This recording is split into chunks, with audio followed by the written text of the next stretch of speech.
हमारा टॉपिक चल रहा है पद परिचय। पद परिचय का टॉपिक है वो लंबा है, क्योंकि इसमें 4 तो विकारी पदों का परिचय देना पड़ता है, संज्ञा, सर्वनाम, विशेषण, क्रिया, और 4 अविकारी, जिसमें क्रिया विशेषण, समुच्चय बोधक, संबंध बोधक और विस्मयादि बोधक अव्यय। अब देखो, पद परिचय में हमारा बिंदु है क्रियापद का परिचय।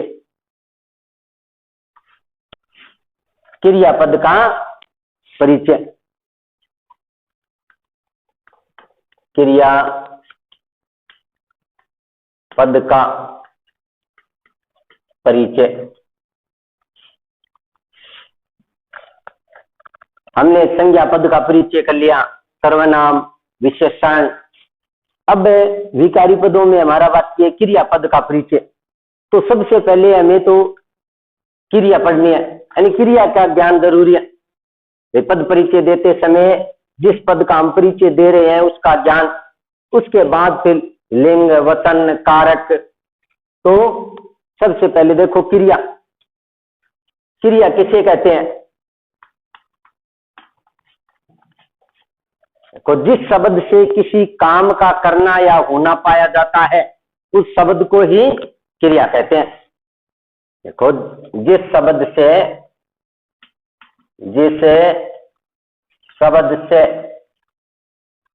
किसी कार्य का करना या होना पाया जाता है उस शब्द को ही क्रिया कहते हैं। उस शब्द को ही क्रिया कहते हैं। यानी जिस शब्द से हमें यह पता चले कि कोई कार्य है वो हो रहा है, कोई कार्य करवाया जा रहा है, कर रहा है, तो जिस शब्द से किसी कार्य का करना या होना पाया जाता है उस शब्द को ही क्रिया कहते हैं। देखो, जैसे ये क्रिया है, दौड़ना, हंसना, पढ़ना, लिखना, उछलना, कूदना, ये सब क्या है? क्रिया है। यानी संस्कृत में क्रिया को क्या बोलते हैं? धातु। क्रिया के मूल रूप को क्या बोलते हैं? धातु। जैसे कह दिया पढ़ प्लस ना, पढ़ना, लिख प्लस ना, लिखना, तो ये क्या है? क्रिया है। कई बार हमें भ्रम हो जाता है कि ये शब्द आ गए तो वो क्रिया है। कई बार अगर कोई भी शब्द किसी कार्य का करना या होने का बोध कराता है तो ही वो क्रिया है। अगर वो बोध नहीं कराता है तो वो क्रिया नहीं है। तो फिर वो क्या होगा? क्रियार्थक संज्ञा। क्रियार्थक संज्ञा।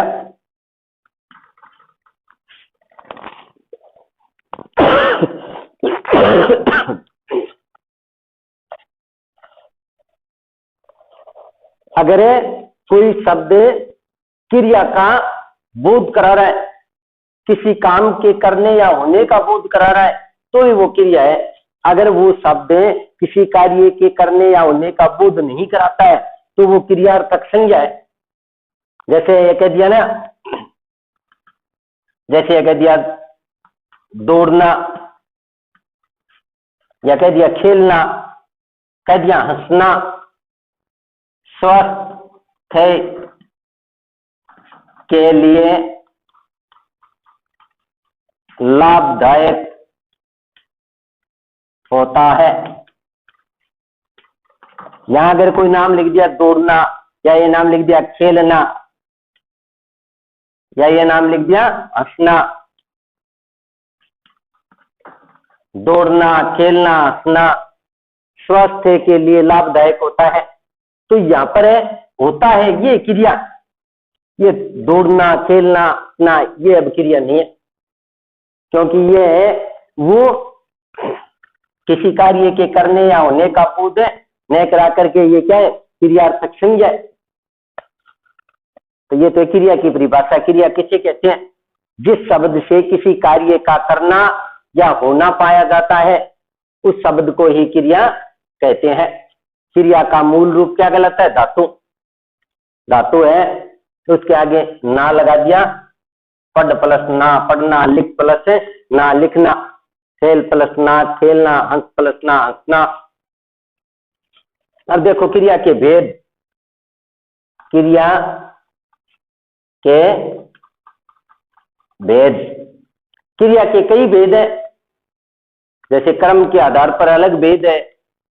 तो पहला तो भेद देखो, कर्म के आधार पर, कर्म के आधार पर, कर्म के आधार पर क्रिया के दो भेद है। कर्म के आधार पर क्रिया के कितने भेद है? दो भेद। इस प्रकार लिख ले, दो भेद। कौन कौन से है वो दो भेद? एक है सहकर्मक क्रिया, सहकर्मक क्रिया, और दूसरा है अकर्मक क्रिया, अकर्मक क्रिया। कर्म के आधार पर क्रिया के कितने भेद है? दो, सहकर्मक क्रिया और अकर्मक क्रिया। दूसरा है प्रयोग व संरचना या रचना के आधार पर, के आधार पर क्रिया के पांच भेद। कितने भेद हैं? पांच। कर्म या अर्थ के आधार पर क्रिया के दो भेद है, सहकर्मक क्रिया और अकर्मक क्रिया। प्रयोग व रचना के आधार पर क्रिया के पांच भेद है। कौन कौन से है वो पांच भेद? देखो, संयुक्त क्रिया, संयुक्त क्रिया,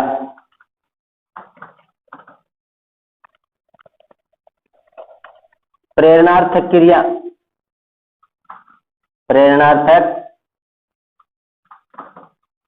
क्रिया, पूर्वकालिक क्रिया, पूर्वकालिक क्रिया, और चौथा आज्ञार्थक क्रिया, आज्ञार्थक क्रिया, और पांचवा नाम धातु क्रिया,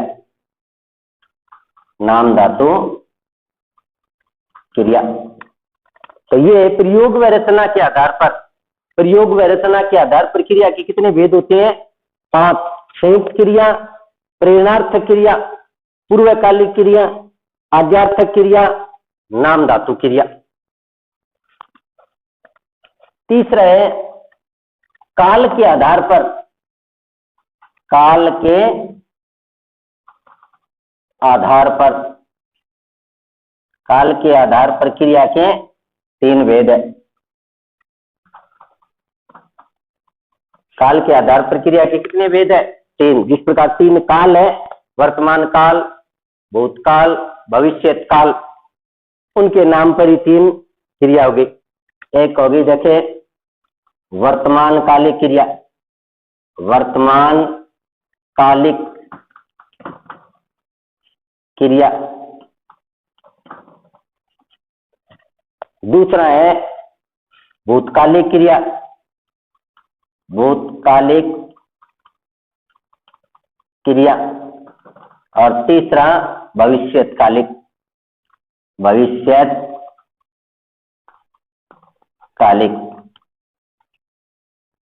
तो ये आ गए काल के आधार पर।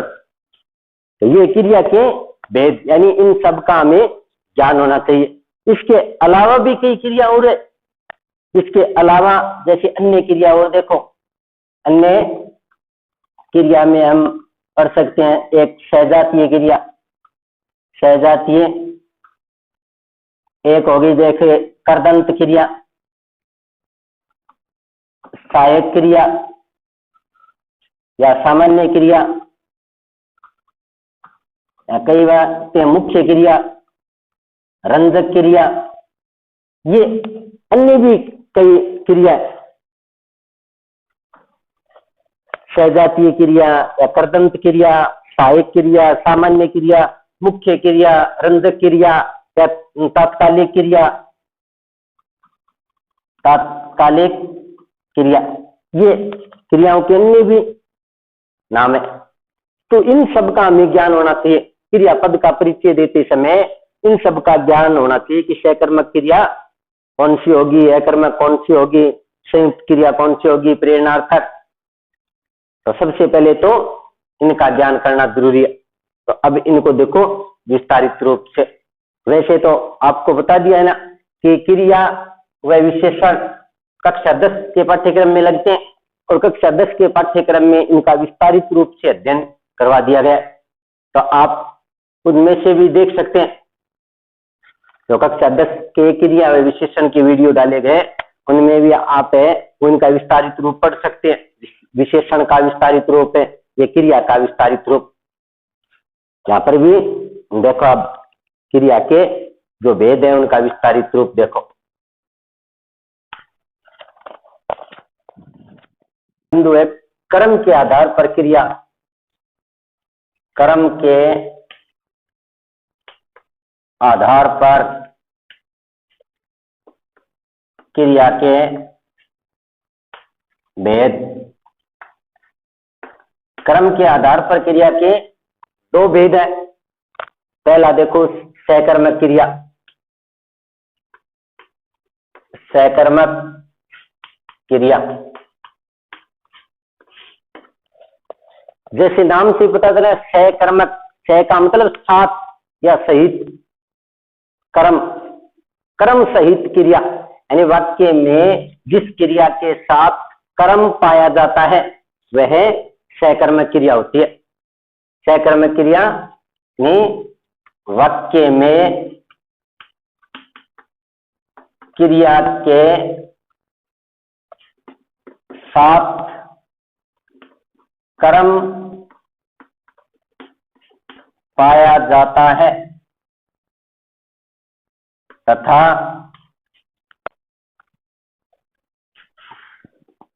क्रिया के व्यापार का फल, व्यापार का फल कर्ता पर न पढ़कर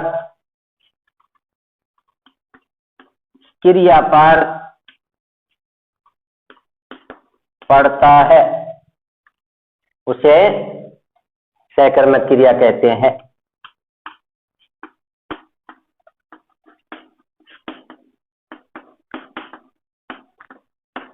तो ये है सकर्मक क्रिया।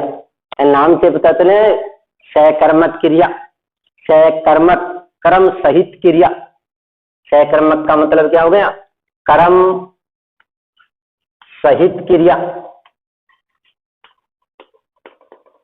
कर्म सहित क्रिया, यानी क्रिया के साथ अगर कर्म है तो सकर्मक क्रिया है। यानी वाक्य में जिस क्रिया के साथ कर्म पाया जाता है तथा क्रिया के व्यापार का फल कर्ता पर न पड़कर, कर्ता पर न पड़कर, सॉरी यहां पर लिखना है कर्म, कर्म पर पड़ता है, उसे सकर्मक क्रिया कहते हैं। जैसे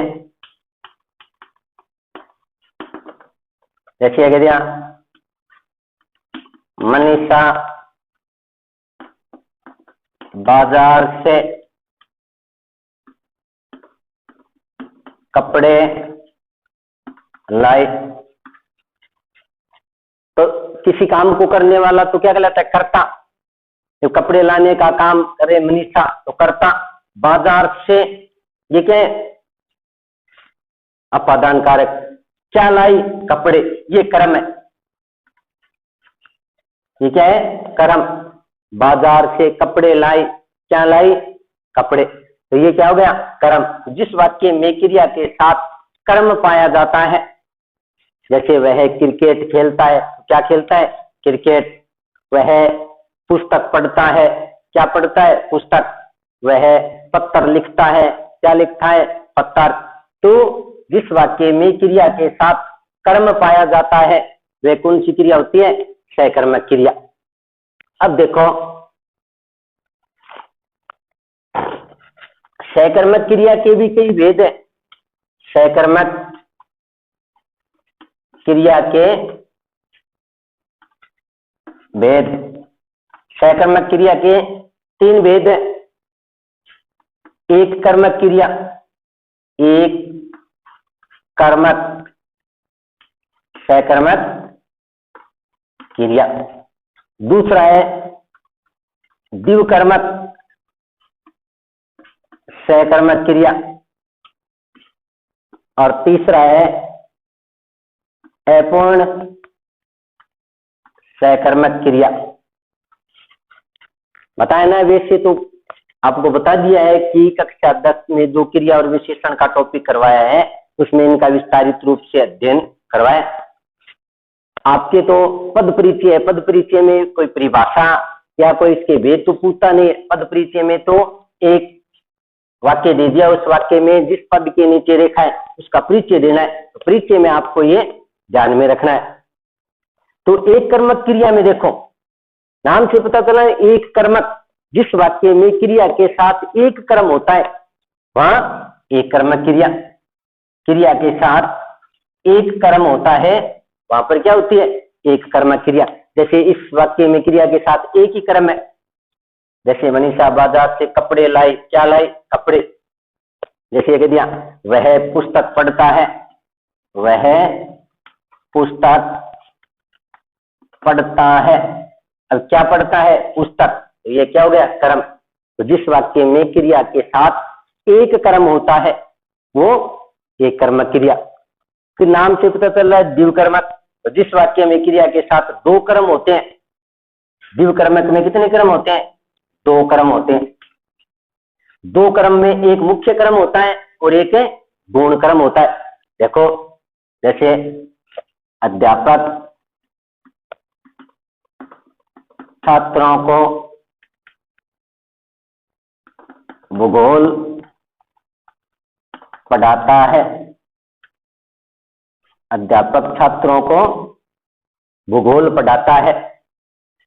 अब एक तो जिसके साथ विभक्ति चिन्ह लगा हुआ है, अध्यापक छात्रों को, कर्म कारक का चिन्ह क्या है, को। तो एक तो ये कर्म हो गया छात्रों। क्या पढ़ाता है, भूगोल। कितने कर्म हो गए, 2 कर्म। इस वाक्य में 2 कर्म हो गए, जिसमें एक कर्म तो क्या है, गुण है। जो प्राणीवाचक होगा, प्राणीवाचक या सजीव, वो तो क्या होगा, गौण कर्म। और जो अप्राणीवाचक है या निर्जीव है वो क्या होगा, जो अप्राणीवाचक या निर्जीव है वो होगा मुख्य कर्म। तो जिस वाक्य में क्रिया के साथ 2 कर्म पाए जाते हैं वो द्विकर्मक क्रिया होती है, जिसमें एक कर्म है वो मुख्य कर्म होता है और एक कर्म गौण कर्म। गौण कर्म के साथ हमेशा विभक्ति चिन्ह को लगा होता है और मुख्य कर्म है वो निर्जीव या अप्राणीवाचक होता है। इसी प्रकार देखो अपूर्ण क्रिया।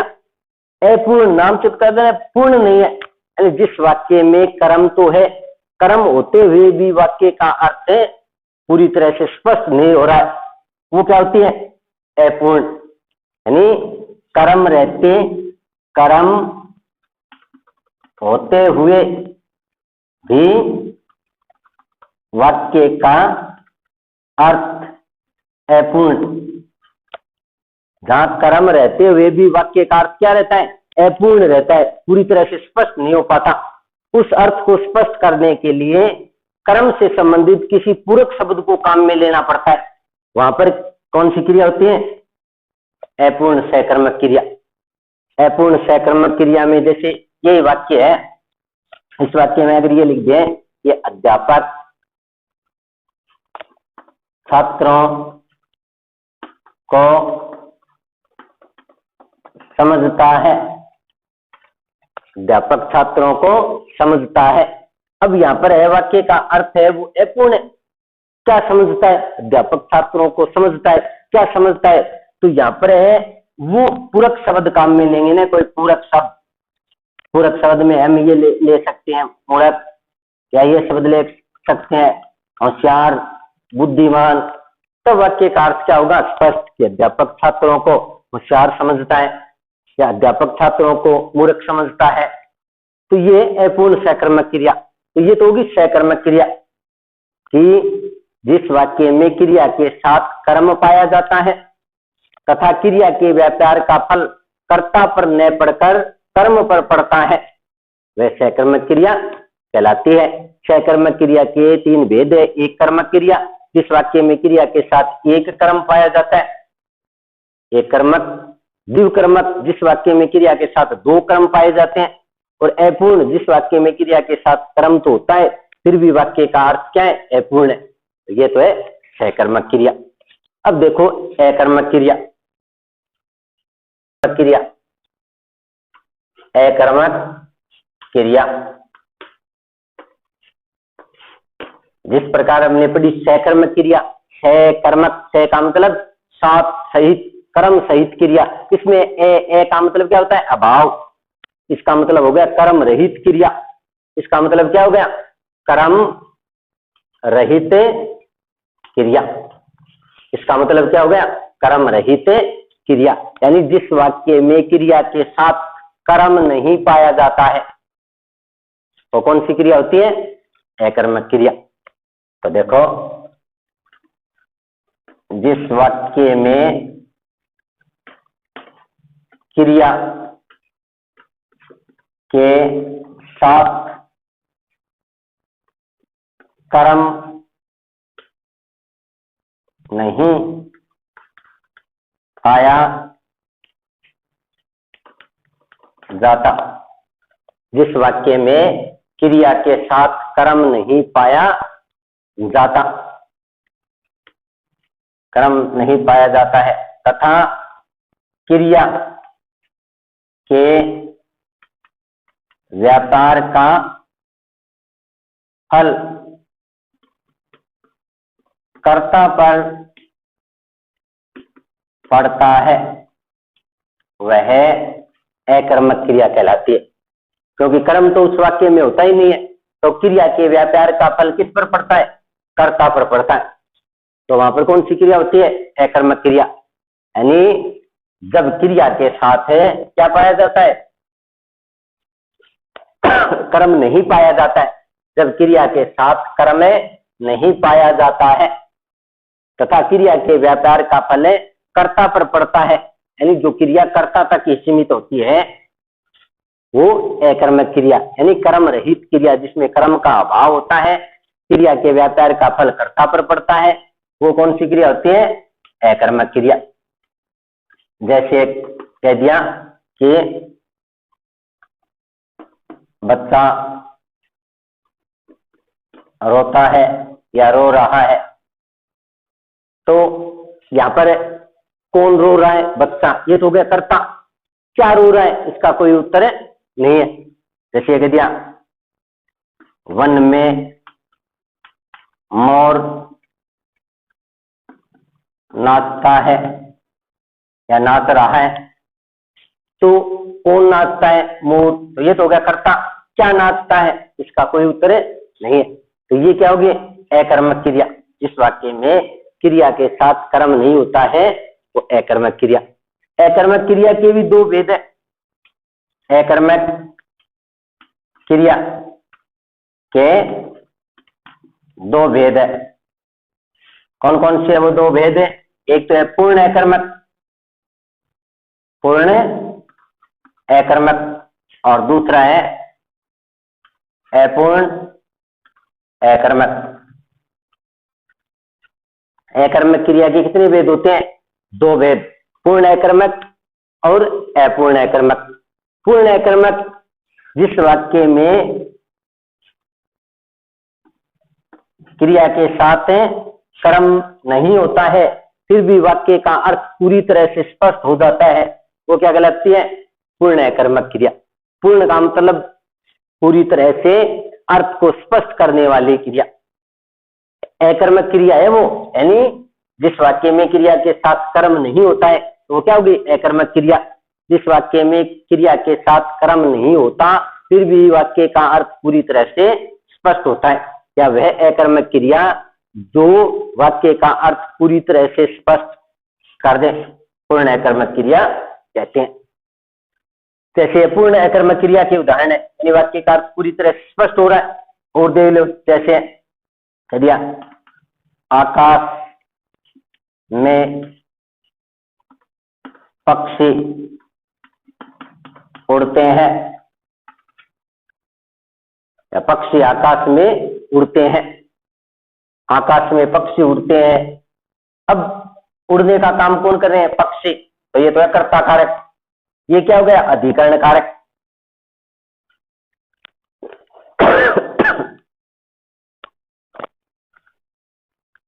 क्रिया का जहां आधार है में पर, उसमें क्या होता है? अधिकरण कारक। जैसे आकाश में, ये तो क्या हो गया? अधिकरण कारक।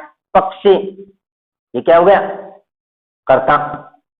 उड़ते हैं, ये क्रिया होगी। अब क्रिया के साथ कर्म नहीं है, यानी कौन उड़ते हैं? पक्षी उड़ते हैं। क्या उड़ते हैं? इसका कोई उत्तर नहीं है, ये अकर्मक क्रिया है। फिर भी वाक्य का अर्थ है वो पूरी तरह से स्पष्ट हो रहा है ना, आकाश में पक्षी उड़ते हैं, यानी वाक्य का अर्थ हम पूरी तरह से समझ पा रहे हैं कि पक्षी आकाश में उड़ रहे हैं। ये क्या होगी? पूर्ण अकर्मक क्रिया। दूसरी है अपूर्ण अकर्मक क्रिया। अपूर्ण अकर्मक, जिस प्रकार पूर्ण अकर्मक क्रिया में वाक्य का अर्थ पूरी तरह से स्पष्ट हो जाता है, अपूर्ण अकर्मक क्रिया में वाक्य का अर्थ पूरी तरह से स्पष्ट नहीं हो पाता।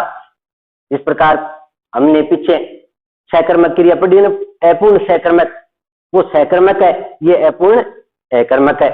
ये जिस वाक्य में क्रिया के साथ कर्म नहीं होता और वाक्य का अर्थ भी पूरी तरह से स्पष्ट नहीं होता, तब कर्ता से संबंधित किसी पूरक शब्द को काम में लेकर वाक्य का अर्थ स्पष्ट करना पड़ता है। वहां पर क्या होगी? पूर्ण अकर्मक क्रिया। जैसे यही वाक्य है, आकाश में पक्षी उड़ते हैं। अब इस वाक्य में अगर है ये पक्षी शब्द हटा दिया जाए, या पर ये लिख दे कि आकाश में उड़ते हैं, अब वाक्य का अर्थ पूरी तरह से स्पष्ट नहीं हो पाता ना, आकाश में उड़ते हैं। हम यहाँ पर कोई पूरक शब्द लेंगे कि पक्षी उड़ते हैं, वायुयान उड़ते हैं, तो वाक्य का अर्थ स्पष्ट होगा। जैसे वन में मोर नाचता है, वन में नाचता है। अब कौन नाचता है? यहाँ पर है जैसे वे दोनों है, वे दोनों है, तो यहाँ पर वाक्य का अर्थ स्पष्ट नहीं हो रहा है ना कि वे दोनों क्या है यहाँ पर। तो ये अकर्मक क्रिया। तो कर्म के आधार पर क्रिया के दो भेद थे, अकर्मक क्रिया और सकर्मक क्रिया। ये याद रखना है हमें पद परिचय में। अब देखो प्रयोग व रचना के आधार पर एक बात और देखो, जैसे अकर्मक क्रिया और सकर्मक क्रिया हमें ध्यान में करनी है कि कौन सी वाक्य में अकर्मक क्रिया है, कौन सी सकर्मक है। तो उसके लिए हमें यह देखना है अकर्मक और सकर्मक क्रिया को पहचानना। अकर्मक और सकर्मक क्रिया को पहचानना किस प्रकार पहचानेंगे? सबसे पहले हमें क्या करना है? वाक्य में क्रिया से पहले, क्रिया से पहले क्या या किसको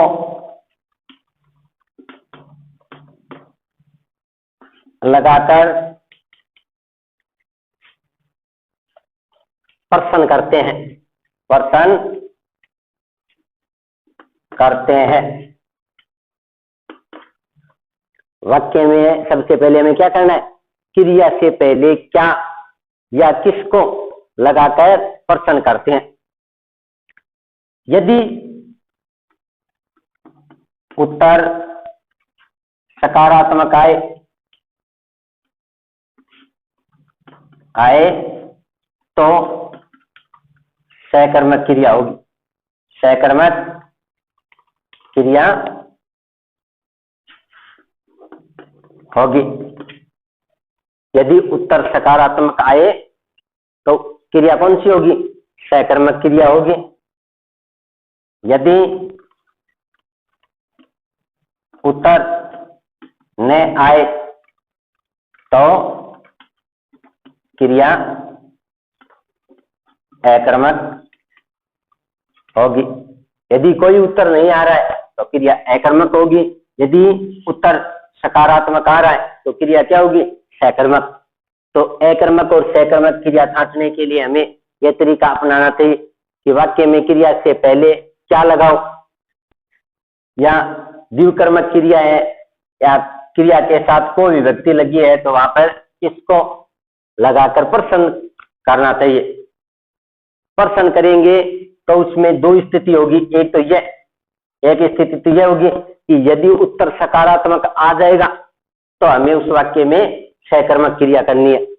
दूसरी स्थिति यह है कि यदि उत्तर न आए तो क्रिया अकर्मक होगी। तो देखो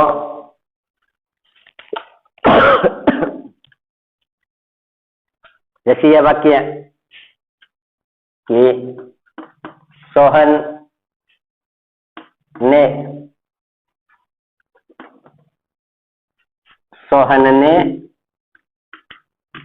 पुस्तक खरीदी, सोहन ने पुस्तक खरीदी। अब हमें सबसे पहले ये देखना है कि क्रिया कहाँ है, ये खरीदना। तो इससे पहले हमें क्या लगाएंगे, क्या, क्या खरीदी, ये प्रश्न बना दिया। क्या खरीदी, ये क्या बना दिया, प्रश्न। सोहन ने पुस्तक खरीदी, क्या खरीदी, पुस्तक खरीदी। उत्तर आ रहा है ना, क्या खरीदी, उत्तर क्या आया, पुस्तक। तो क्रिया कौन सी होगी, सकर्मक। कौन सी क्रिया होगी, सकर्मक। क्या खरीदी, ये प्रश्न बनाया, इसका ये उत्तर आ गया। तो क्रिया कौन सी होगी, सकर्मक क्रिया। जैसे ये वाक्य है, देखो कि पक्षी आकाश में उड़ते हैं, पक्षी आकाश में उड़ते हैं। अब हमें प्रश्न करना है, ये उड़ना ये क्रिया है, इससे पहले हमें प्रश्न करना है कि क्या उड़ते हैं, क्या उड़ते हैं। अब उत्तर में कोई जवाब नहीं आया, क्या उड़ते हैं। कई विद्यार्थी ब्रह्मवंश ये सोच लेंगे क्या उड़ते हैं, क्या उड़ते हैं, पक्षी उड़ते हैं। पक्षी क्या का उत्तर नहीं है, कौन उड़ते हैं तब है पक्षी। जैसे सोहन ने पुस्तक खरीदी, किसने खरीदी, सोहन ने, यानी पुस्तक कौन खरीदता है, सोहन खरीदता है। तो यहाँ कौन उड़ते हैं, पक्षी उड़ते हैं, ये तो करता है, यानी कौन का उत्तर है, कौन का उत्तर अलग है।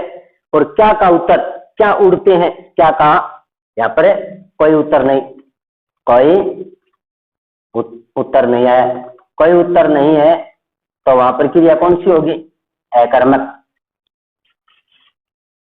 तो ये सकर्मक और अकर्मक क्रिया पहचानने का तरीका कि वाक्य में हमें क्रिया से पहले क्या व किसको लगा करके उत्तर करना है, प्रश्न।